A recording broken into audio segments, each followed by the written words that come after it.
He wasn't a man. He was a bear.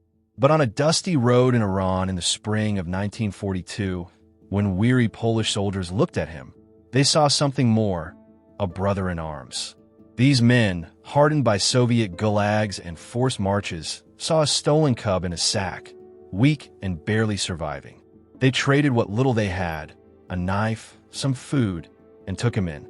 They named him Wojtek, the joyful warrior. And soon, he wasn't just a mascot. He marched with them. He drank with them. He carried crates of ammunition when the shell-hungry guns of the Polish Second Corps roared on the battlefield of Italy. He was enlisted too, official rank, serial number, pay book. A bear soldier in a war that swallowed so many. How did a bear become one of the most unlikely heroes of World War II?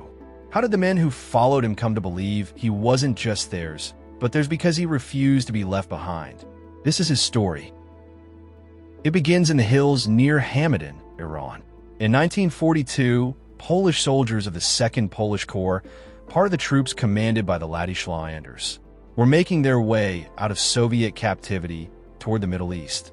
Among the refugee civilians and soldiers, an Iranian boy appeared carrying a burlap sack. Inside was a small brown bear cub, his mother shot by hunters. The soldiers, touched and amused, purchased him with biscuits, condensed milk, and a chocolate bar. They named him Wojtek, pronounced Wojtek, derived from Wojtek, meaning joyous warrior. Already the irony of the name was tangible. This little bear would accompany men preparing for war. From the start, Wojtek became part of the unit. He slept in the tents, drank his milk from a vodka bottle, ate honey and jam, got treats and cigarettes. He wrestled with the men. He climbed in trucks. He learned to salute. He imitated their training exercises. What began as a mascot became something more. In a world where these men had lost homes, families, futures, he became a piece of joy, of normalcy. But we're caught up anyway. Polish troops in exile didn't have luxury. They had heat, sand, supply problems, uncertainty. The unit was transferred to Egypt, and from there prepared for the Italian campaign. Wojtek came too. But how do you transport a bear when pets weren't allowed on troop ships? The solution? Enlist him. Officially, he was given the rank of private, a pay book, even though he didn't get wages. But he got double rations. In training, he did more than tag along. He shadowed ammo trucks. He learned the routines of the men. He jumped into the shower. He wrestled soldiers. He drank beer. He learned to imitate grenade practice by chasing oranges. In the camps, they often said, if you're cold, you can count on him crawling into your bunk. If you're lonely, he'd be there. He became part of the brotherhood, part of the war machine, a furry comrade in a brutal world. And when the time came to face the enemy in Italy, his unit carried one of the hardest burdens of all, supply under fire. Shells had to reach the guns. The unit's motto became, no pause, no pity, no compromise. May 1944, the Italian campaign was in full swing.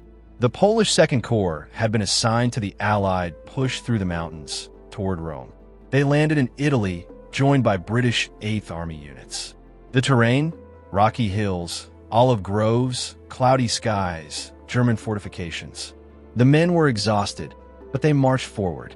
In the transport company, Wojtek had become more than a mascot. His mere presence boosted morale. But duty called. The 22nd Artillery Supply Company needed to haul boxes of shells, sometimes 45 kg each, under fire. According to accounts, Wojtek carried crates that normally required 4 men. Imagine the moment. Night raid, exploded shells overhead, tanks rolling, men running, and a bear walking alongside them, carrying an ammo crate on his shoulders.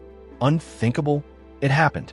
The unit decided to adopt a new insignia, a bear carrying a shell, because Wojtek embodied the absurd heroism of war. A bear in the ranks, working with men, fighting side by side. His relationship with the soldiers was profound. He was trusted. They were invested. They refused to leave him behind. And that decision would change his life forever. The battle that defined him, Battle of Monte Cassino, Italy, spring 1944.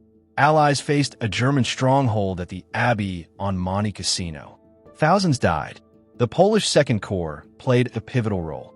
In the chaos of shells and trenches, lumbering footsteps and machine gun fire, Wojtek walked.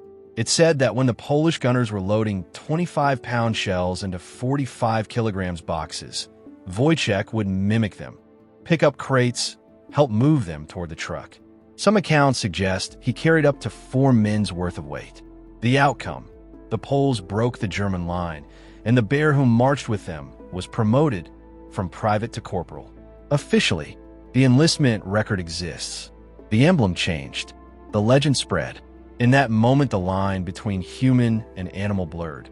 In war, you sometimes stop seeing uniforms. You see comrades. You see survival. You see trust. And Wojtek earned that trust. He became one of them. But the badge of service cemented his place. He was no longer just a mascot. He was an artilleryman, a bearer of shells, a symbol of the soldier who refused to leave his dog behind. Except in this case, his comrade was a bear. By 1945, the war in Europe was drawing to a close. The Polish Second Corps had fought from Italy to Bologna. Victory was declared. But for Wojtek, life was uncertain. Where does a bear soldier go after the guns stop? The unit was stationed in Scotland at a farm near Berwickshire.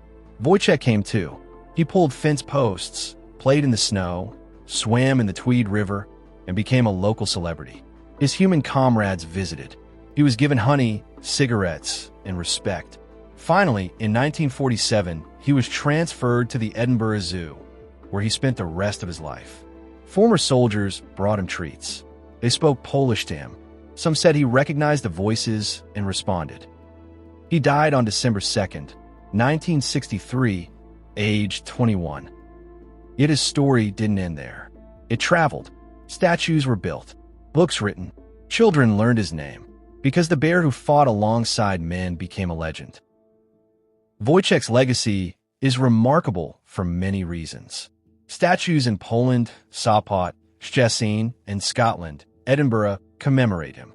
His image still appears, a bear carrying a shell, symbolizing artillery units and service.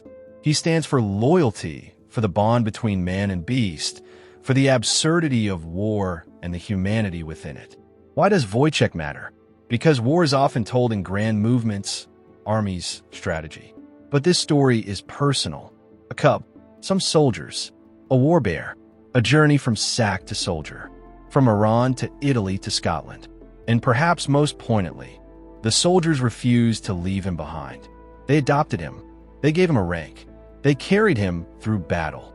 They recognized that when you're in a brotherhood, you don't leave your friend behind, even if your friend is a bear. In our world, we've seen many heroes, but few quite like Wojtek. In our lives today, we talk about loyalty, courage, sacrifice.